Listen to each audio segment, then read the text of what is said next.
In New Zealand, a typical winter morning begins. The sun rises, suddenly dims for a moment, but then starts shining again. This flash awakens a man sleeping in his home. He doesn't understand what's wrong with the world until he notices the strange silence of the radio and phone. Nevertheless, the man gets ready for work and sits in his car. On his way, he stops at a gas station, but the attendant is nowhere to be found. He notices smoke coming from the kitchen door and, upon investigating, finds a burnt kettle, but no people. Zach checks the street toilet, but it's empty. It's then that he realizes that he hasn't seen a single person all morning. Zach continues driving, maneuvering around cars abandoned right on the road. Suddenly, he imagines seeing movement behind the windows of a house, but no one answers his knock. So, he breaks in, and upon entering the kitchen, finds a fountain of water shooting out from a tank. Zach, for some reason, turns off the tap and goes into the bedroom. There, he sees an imprint of a human body on the bed and an unfinished breakfast on the table, as if the homeowner just evaporated. Zach continues on his way and nearly crashes into a truck abandoned in the middle of the road. He tries to use its radio, but there's only silence in the air. The city greets Zach with emptiness. He notices a nearby fire and discovers the burning wreckage of a passenger plane, but there are no bodies, only empty seats. It seems that all living things, both animals and people, disappeared in the space between the ticking of the clock. Zach goes to the laboratory where he worked before the strange accident. Although the equipment is functioning, there is no communication with any of the world's laboratories, and a message on the monitor states that Operation Flash is completed. Then, he sees his boss at the control panel, but upon touching his shoulder, he realizes that he is dead. An alarm starts to sound. The radiation level is sharply rising, and Zach realizes that the experiment they were conducting has ended in failure. He must escape, but with the entrance doors locked, he improvises a gas bomb while listening to his dictaphone recordings describing the project as having phenomenal destructive potential. Today, July 5th, he,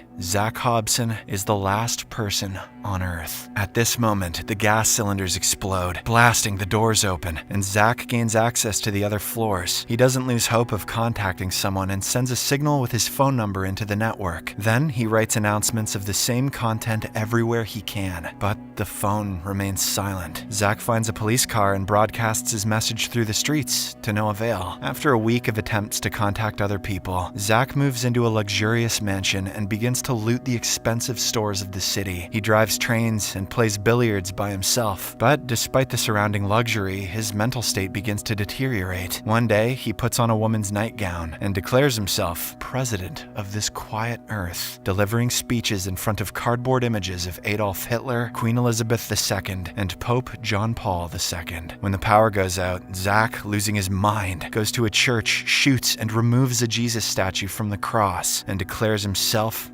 God. After that, he comes across a huge truck, and driving it into town, he runs over a baby stroller. Something snaps in his mind, and he rushes to the stroller, only to find it empty. Sitting at the wheel, he puts the barrel of a shotgun in his mouth, but refrains from pulling the trigger. This incident helps him snap out of his madness. Zach returns to a normal life, swimming in the ocean and setting up his home with a generator. One morning, while gathering necessary items, he sees a young woman with a gun, but suddenly she throws herself into his arms, overjoyed to finally meet someone alive. In the evening, she shares her survival story after the disappearance of her loved ones. She also saw the body of a deceased baby, undecayed. Zach shares his feelings, feeling as if they are dead and in another galaxy. Joanne, falling asleep mid-conversation, dozes off on the couch. Zach, afraid to leave her side, drinks champagne all night, affecting his condition in the morning. They now begin exploring the deserted cities together. They stop at a roadside motel, where Joanne suggests they continue searching for people. The next day, they split up. Joanne goes to one part of the city and Zach to another, keeping in touch via radio and agreeing to call every half hour. But their search yields nothing. Suddenly, they both feel a strange pulsation. Joanne calls Zach, but and everything settles down. Later, they meet for dinner, and Zach explains the experiment. Scientists were trying to create a wireless global energy network to power military equipment, hoping they aren't responsible for the disappearance of people. Later, the couple goes to the motel and becomes closer. Zach and Joanne continue to explore the cities. One day, while Joanne shops in fashionable boutiques, Zach gets ambushed by cars. Circling the streets, he's cornered by a truck emerging from an alley. Zach is caught by a masked man pointing a gun at him and lies about being alone. When the man, believing Zach, removes his mask, Joanne's voice comes through the radio. Under the threat of the weapon, Zach takes the new acquaintance to meet Joanne, who emerges in a beautiful new dress. Seeing her, the man lowers his gun and smiles. The three embrace, no longer alone, and continue their journey together. Settling down for the night, they try to understand why only they remain. They determine why they survived. At the moment of the effect, they all experienced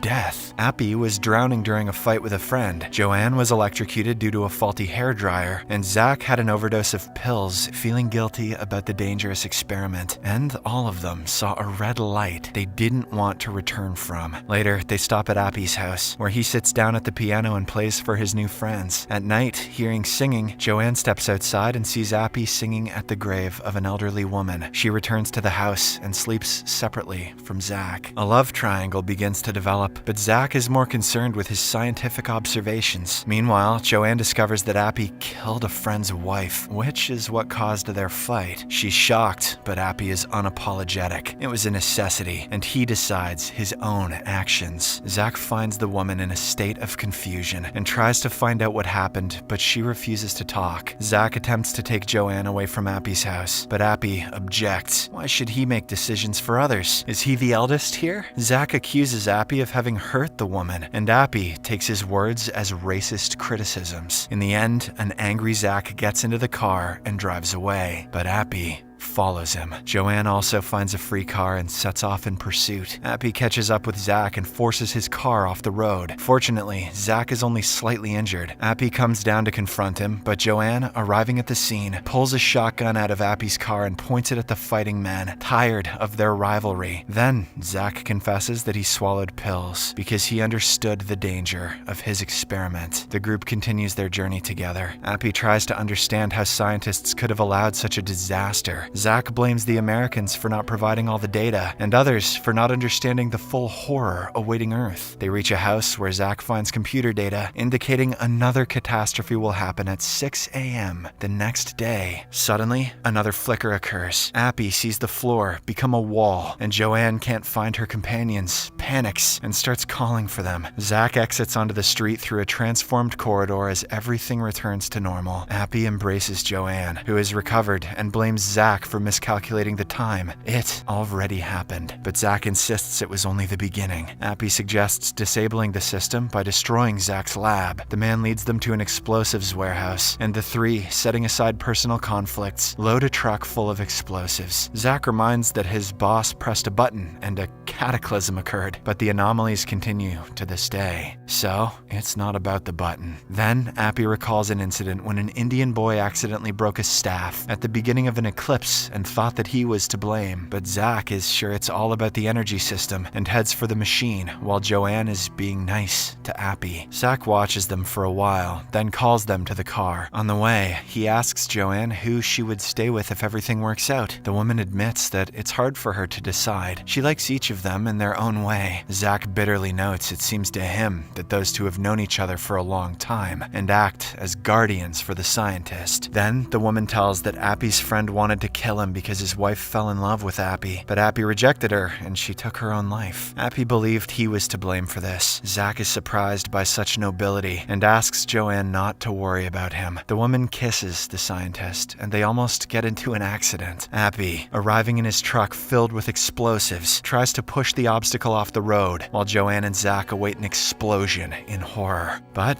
he drives around it, and Joanne suddenly jumps into his cabin. Zach follows and suddenly receives a danger signal from the laboratory, trying to stop the truck, but Appy thinks Zach is just jealous and turns off the radio. Zach manages to stop the truck and explain the danger level. They won't be able to get close enough to the laboratory for complete destruction due to radiation levels. The trio stops at a post, and Zach explains that when the lights of the laboratory go out, the system will fail. He has a control panel that will allow him to drive the truck to the right spot. He goes to the city to get the device, and they must wait for him there. Zach gets into the car and sees Joanne and Appy kissing. After their intimacy, Appy confesses he will sacrifice himself by driving the truck, doubting Zach's device can control the vehicle. Besides, he's a driver, and his late mother has long been calling him. They then hear the truck and see a huge bomb moving towards the laboratory. Appy realizes Zach deceived them, but it's too late to do anything as the scientist drives the truck onto the destroyed roof of the laboratory, which collapses under the weight. The second effect occurs, activating the explosives. A bright red light surrounded by a dark tunnel is seen. Zach regains consciousness on the beach and sees strange cloud formations rising from the ocean, resembling water spouts. He walks to the water's edge in shock, observing a huge planet surrounded by rings rising above the horizon. As the only survivor of the new effect, Zach, holding his dictaphone, looks at his unearthly surroundings in confusion and despair. The plot of the story is based on a real incident involving an American tourist who visited New Zealand in the 1970s. The fact is that New Zealanders sleep late on weekends, and when the man walked the streets of Auckland one morning, he found the capital completely deserted. His tale of feeling like the last surviving person on Earth inspired Craig Harrison's novel.